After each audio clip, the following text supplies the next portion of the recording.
So everybody in the world likes their type of comedy. For some people, their favorite humor is dark humor. Others, it's sexual.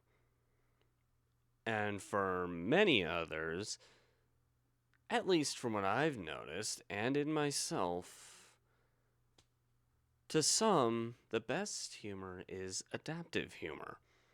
Hey guys, my name is Dave and welcome to another video.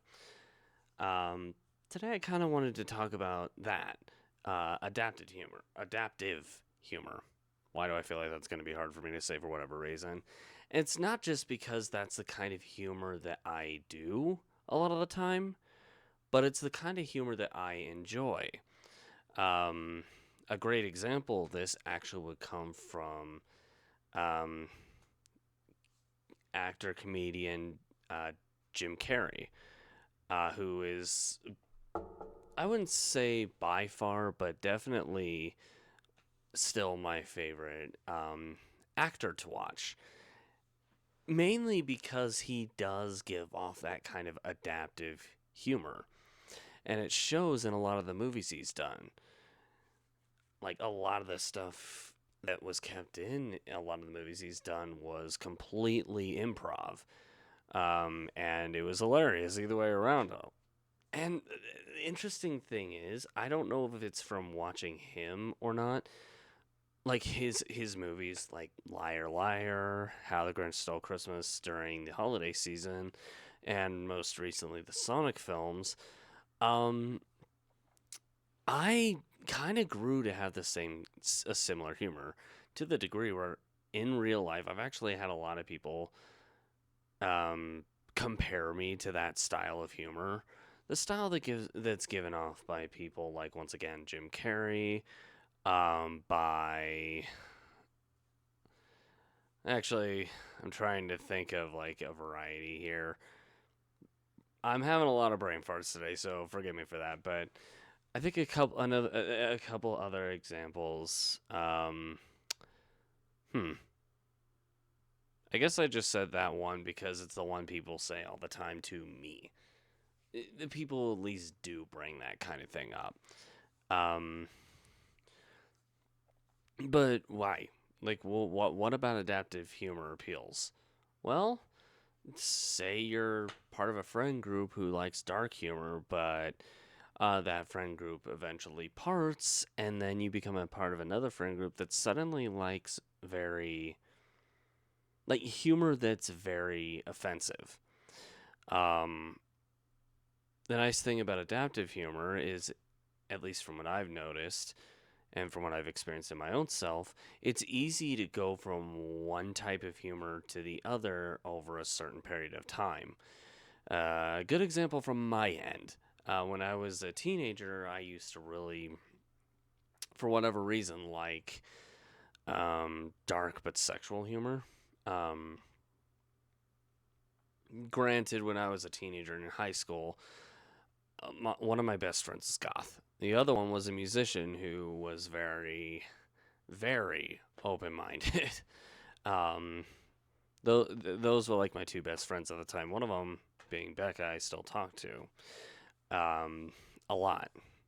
But these individuals, well, one was like it was interesting. Like it depended on the person in the group because the group was of consistent, I believe, of six official people. I guess you could kind of call it an unofficial club, which I used to do a lot back then. Um, I believe we used to call it the insane asylum just because it was filled with a bunch of crazy people who like different things, and it stuck. But the thing is, that particular group only lasted so long. Eventually, a lot of the people from that group kind of just parted ways, and it led to three different categories of completely different groups. And I would like bounce between two of those three. And these other individual groups had their own style of humors. And because of my ability to adapt and use adaptive humor, I was basically bouncing from the kind of humor you would see in the film Napoleon Dynamite to, again, dark humor. when the group was together, I think it was more just like lighthearted humor, if anything. And I guess just as we kind of grew out of it and grew into our own individual friend groups, that just kind of happened. But it's something over time. It's something I just started to notice where it was like adaptive humor can be really helpful because it allows you to appeal to other individuals. A lot of creators on this platform use it actually. Um, I guess case in point, Markiplier.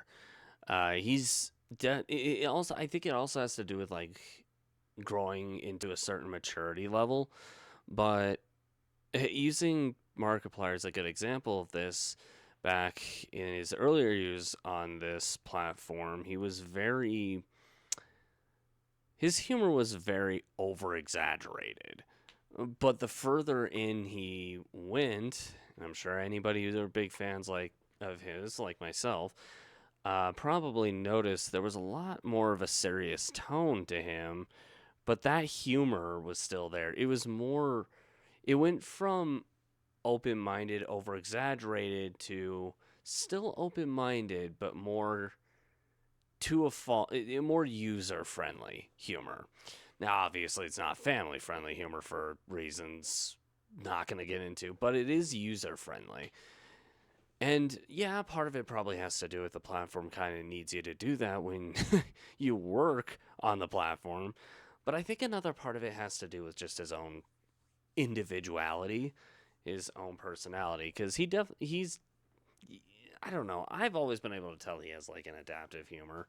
This is a good example, at least. And reverting back to myself as another good example, if we're going to use the platform, my humor, I rewatch a lot of my stuff just because I'm curious of my past, and I might make a video on that in the future. So let me know if you guys want to see that.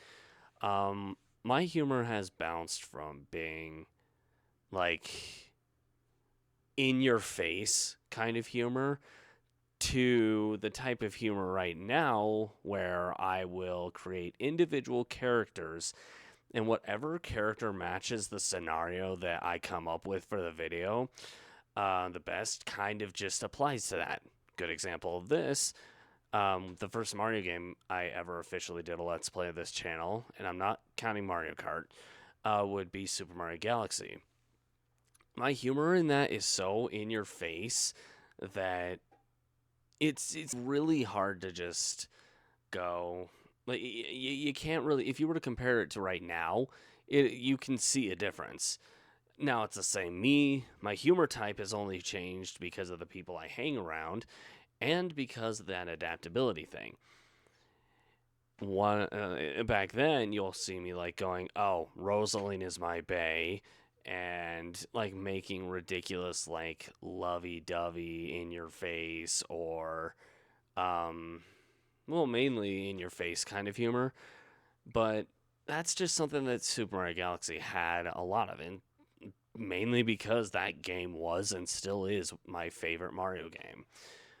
Even after Odyssey and not new, Super Mario Bros. Wonder and stuff like that. Even after all that, even 3D World included, no, yeah, Mario Galaxy is still my favorite because of that. It was very easy to throw my own personal humor in there, and that's just what it was then. But if you look at my stuff now, it's very characterized humor. For example, and this is an example of a video I bring up a lot because of how much it emphasizes on that. Episode 2 of Donkey Kong 64, Evil Diddy. For those who don't play video games who are watching this, Diddy Kong is what I'm referring to, not the individual who did through a lot of parties and all that stuff. I'm not going to get too much into the details of that. No, I'm talking about Diddy Kong. And the thing is, I was in the video, I was creating a scenario where Diddy was the antagonist of the story instead of the main antagonist of the series, King K. Rool. And the reasoning had more to do with like just the fact that he was always second. He was always the sub character. Obviously, aside from Donkey Kong Country 2, that's why it's a joke. But the scenario led into episode, I believe it was episode 4, where I introduced a new character into the channel completely, Dr. Derek Darkwire, who was supposed to be this, how do I put it? He's like the Agent Stone for Dr. Robotnik, except in this case it's him for Evil Diddy. Or if you need a better example for those who don't play video games, or in the case of what the example I just gave, Saw the Sonic. If you haven't seen the Sonic movies, I guess he's kind of the Darth Vader for Darkwire would be Darth Vader if Evil Diddy was Palpatine. Little bit of a more known reference there. Except, unlike Darth Vader, Darkwire's not exactly being manipulated into anything. So there is that difference.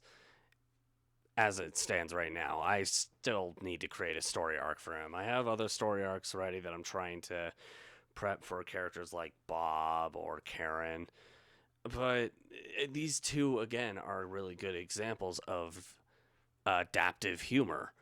Bob, being one of the first characters I ever created for this channel, or Robert Feet, story on that later, he's adapted into someone who is very sexually driven, into someone who's just a drunk. A dumb drunk. And I mean in the stereotype sense. Because, yes, I know I've actually met a lot of people who don't like that, but the adaptation just kind of matched scenarios for this character a lot better. And it made him a lot more humorous. And to this day, that's basically where he stands. Because of this adaptive humor. Like I said, the nice thing about adaptive humor is that it lets you go with whatever situation you're presented with. Actually, for those who watch the live streams, I can give another good example of this from the channel. And if you do want to check out what I'm referring to, check out the live streams. They're a lot of fun. We have a lot of fun when we're there. Very few people show up, but I do it usually at a time where everybody's kind of chilling, getting home from work, or they're working on the way home soon kind of thing, so I get it. But either way around, there was a point in one of the streams while playing the game Persona 3 Reload, where it was in the earlier parts of the game, and I was opening a chest, and the chat and I had actually referred to problems going on in the stream and started blaming this character. I think we called him like person or something. I honestly don't remember. I'd have to rewatch the streams. Wait. Alfredo person. That's who it was. It just started as Alfredo, though. We just kind of blamed a character named Alfredo that just kind of came into fruition. And this just happened based off scenario, based off adaptability. And that got me laughing in the end so hard. And that's just what I like about adaptive humor. You can take any scenario and make it very lighthearted and very humorous. Something that, reverting back to the beginning of this video I was talking about, something that Jim Carrey has done really well. Why I really like his content, the stuff that he's done over the years. Again, from things like Liar Liar, Ace Ventura, all the way up to more modern stuff like the Sonic trilogy. And even though, understandably so, he's been thinking about going into retirement, still glad he did these, because the humor that he brings, you could tell these films just let him go with it. And those are the nice things about people with adaptive humor when they're assigned certain things, is that when they get the freedom to do whatever their heart's desires for these kind of things, it's just really fun to watch and fun to be around, because in real life I've also met some people who do have adaptive humor. Some of them don't even realize they do, but yeah, they do. And it is really interesting to see what people can come up with joke-wise when they just go with the flow. And whatever happens, happens. It's just a lot more freelance and a lot nicer. Now, this is just my opinion. I'm sure there are some people out there who would prefer very restrictive humor, which all power to you. Not hating on that. I'm just giving my own personal opinions on why I like adaptive humor so much. But what are your guys' thoughts on this matter? Let me know in the comments below. If you like the video, make sure to give it a like and consider subbing to the channel if you haven't yet. I do a vlog like this once every week. And the rest of the week the weekdays are filled with different episodes of different games that we're doing. Like tomorrow, I believe we're going to be doing Super Mario Galaxy 2. But either way around, yeah. Why not check those out? Because those are kind of the bread and butter of the channel, along with the streams, which is even more so. But yeah, why not check those out? But again, once again, thanks so much for watching this video, guys, and I will catch you all later. See you guys.